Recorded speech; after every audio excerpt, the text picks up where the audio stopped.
암호화폐가 뭡니까?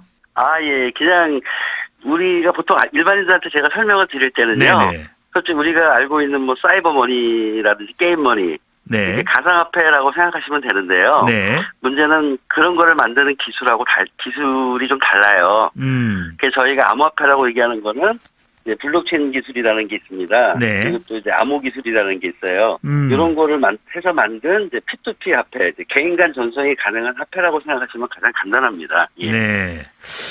참, 이 듣고도 알쏭달쏭합니다. 지금 암호화폐가. 기존의 사이버머니 같은 건데, 네. 그 발행하는 방식이 다르다. 이렇게 생각하시면 됩니다. 교수님, 블록체인도 조금 쉽게 설명을 해주시면은요. 예, 보통 블록체인을 쉽게 설명을 드리면은, 네. 일반인들한테는 소위 우리가 이제 장부라는 게 있잖아요. 원장이라는 거. 예. 네. 그거를 이제 기존에는 한 기관이 혼자 독점적으로 관리를 했는데, 네. 이제 블록체인 그 기술이라고 얘기할 때는 그거를 하나의 독점적인 기관이 아니라 여러 사람이 공동으로 관리하는 장부라고 생각하시면 됩니다. 네. 참 쉽지는 않습니다. 그리고 가장 쉽게 말씀을 드리면요. 네네. 블록체인이 뭐냐고 한마디로 제가 정의를 드리면 그냥 우리가 알고 있는 그 컴퓨터 있죠. 네. 예, 그 컴퓨터라고 생각하시는 게 제일 편하십니다. 스마트폰 같은 거. 예. 그러니까 좀 이게 어떻게 보면 사람들이 갑자기 이제 그 거래 장부라고 얘기했다가 컴퓨터라고 얘기하는데 사실 블록체인의 이론적인 정의는 블록체인은 우리에게 주어진 새로운 컴퓨터예요. 그러니까 블록체인이 어렵다고 말씀하시는데 블록체인 기술을 이해하시려면은 먼저 컴퓨터에 대한 개념이 좀 있어야 되시거든요. 근데 우리가 컴퓨터를 많이 쓰지만 컴퓨터가 어떻게 움직이는지 이런 거에는 관심이 없잖아요. 그러니까 블록체인도 그냥 우리에게 주어진 새로운 컴퓨터고 우리가 그럼 블록체인 컴퓨터를 어떻게 사용할 수 있을까? 이것만 생각하시면 되는 거예요. 알겠습니다. 예. 자, 비트코인 하나입니다. 8천만 원을 넘기기도 하고 또 7천만 원으로 내려왔다가 다시 올라가기도 하고 그런데 코인 하나에 이렇게 7천만 원, 8천만 원 또 6천만 원대로 급격히 내려오기도 하고 이게 왜 이렇게 되는 겁니까? 이제 그 비트코인을 이제 뭐 암호화폐 이런 거를 다 떠나셔가지고요. 하나의 상품으로 생각을 해보세요. 그러면 이제 그 상품을 누군가는 사고 싶고 누군가는 팔고 싶을 거잖아요. 근데 사는 사람이 팔고 싶은 사람보다 많으면 가격은 올라가겠죠. 그리고 그 사고 싶은 사람보다 팔고 싶은 사람이 많으면 가격이 떨어지겠죠. 예, 그래서 경제학 관점에서 보면은 그 비트코인을 사고자 하는 사람과 팔고자 하는 사람의 수급이 불균형한 거죠. 그러니까 어떨 때는 사고 싶은 사람이 막 폭발이 되면은 가격이 팍 뛰었다가 어떨 때는 팔고 싶은 사람이 많으면 가격이 툭 떨어지고 이렇게 생각하시는 게 가장 쉽습니다. 그렇구나. 마치 이 상품처럼 사고자 하는 사람이 많으면 비싸지는 것이다 라는 생각이 드는데 교수님 궁금한 게 이 암호화폐라는 걸 누가 만들어냅니까? 그 암호화폐를 이제 만드는 사업자가 따로 있습니다. 그러니까 우리가 뭐 삼성전자가 스마트폰을 만들지 않습니까? 예, 그런 것처럼 어떤 암호화폐를 만드는 어떤 회사가 있는 거예요. 예, 그래서 그걸 보통 이제 발행이라고 얘기하는데, 암호화폐를 발행하는 그 사업자가 있다고 생각하시면 돼요. 예, 제가 상품이라고 말씀드렸잖아요. 이걸 만들어내는 사람은 정말 떼돈을 벌 수도 있겠네요. 제대로 만들었으면요. 예를 들어가지고, 이제, 그, 삼성전자가 스마트폰을 제대로 만들었으면은, 떼돈을 벌잖아요. 근데 이번에 LG전자가 스마트폰을 이제 만들고 사업을 하다가 접었잖아요. 예, 그 얘기는 시장에서 원하는 제품을 잘 만들면은 떼돈을 버는 거고요.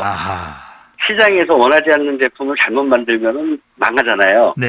예, 암호화폐도 마찬가지입니다. 암호화폐도 시장에 있는 고객들이 원하는 상품을 만들면은 잘 팔리는 거고요. 그렇지 않으면 안 팔리겠죠. 그렇군요. 예, 그렇게 생각하시는 게 제일 일반적인 사고라고 생각하시면 됩니다. 일반적인 화폐랑은 상당히 다른데 한 개 코인이 뭐 8천만 원 이상 가기도 하고 또 미국과 한국에서는 가상화폐 단속 이야기가 또 가상자산 단속 이야기가 나오는데 이거 어떻게 되는 겁니까? 그러니까 이제 제가 말씀을 드렸잖아요. 암호화폐를 합법적으로 하면은 이제 문제가 없다고 말씀드렸잖아요. 근데 이제 암호화폐가 일반인들이 그 이해하기에는 아직은 조금 어렵지 않습니까? 그러다 보니까 그걸 악용해서 나쁜 짓을 하는 사람들이 있다는 거예요. 그러니까 그런 사람들은 당연히 정부에서 잡아야죠. 네. 예를 들어가지고 암호화폐로 이제 뭐 고수익을 보상한다든지 아니면 다단계로 판매하면서 사기를 친다든지 네. 이런 사람은 당연히 잡아야 되는 거고요. 아하. 네, 그런 경우에는 문제가 있는 거고요. 네. 근데 예를 들어서 이제 우리나라에 있는 암호화폐 거래소에서 회원으로 가입해서 암호화폐를 거래를 하면은 그거는 불법이 아니잖아요. 네. 네, 그때는 아무런 걱정 안 하셔도 됩니다. 아, 합법적인 것은 괜찮은데, 예. 자, 불법적으로 사기 거래되는 건 상당히 위험할 수도 있다. 예, 자, 근데 어느 거나 암호화폐뿐만 아니라 네. 시장에서 사기는 다 잡아야죠. 암호화폐라서 사기가 아니라 네. 암호화폐를 이용해서 사기를 친다는 개념이라서 잡아야 된다는 교수님께서 거죠. 진리를 말씀해 주셨는데 이게 이제 각국의 중앙정부 또 중앙은행에서 발행하겠다라고 하는 디지털 화폐하고는 어떻게 다른 겁니까?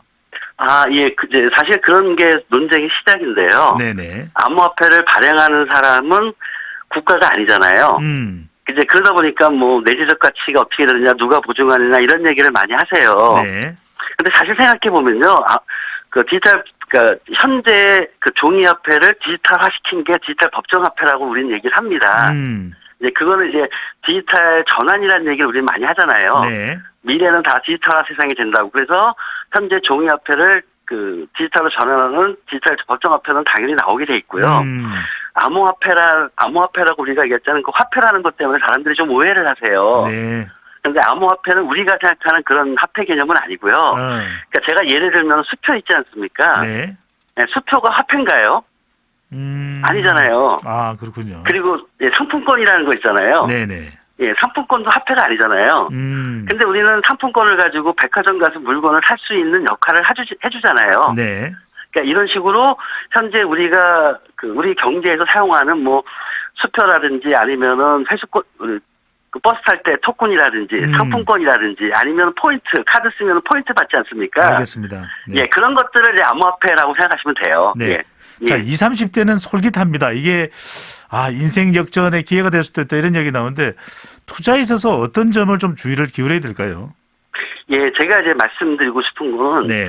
제가 아까 암호화폐가 합법적인 것도 있고 불법적인 것도 있다고 말씀드렸잖아요. 저는 그거를 이제 건전한 암호화폐가 있고 불건전한 암호화폐가 있다는 거죠. 네. 그러면 이제 투자를 하실 때는 건전한 암호화폐를 투자해야 된다는 겁니다. 예, 그리고 소위 말하는 불건전한 거는 투자하시면 안 된다는 거고요. 네. 그러니까 예를 들어서 고수익을 보장하는 암호화폐들은 거의 다 불건전합니다. 아. 그러니까 보통 처음에 시작하실 때는 아직 암호화폐에 대해서 특성이라든지 이런 거를 잘 이해를 못 하실 때는 알겠습니다. 일단은 거래소 가서 대장주 있지 않습니까? 네. 예, 이런 걸 다 보면서 한번 암호화폐 특성을 이해한 다음에 그 다음에 이제 암호화폐 투자를 확대하시는 게 가장 바람직하다고 생각을 합니다. 제일 중요한 말씀 주셨네요. 알고 투자하는 예. 것이 필요하다는 또 말씀을 강조해 주셨습니다.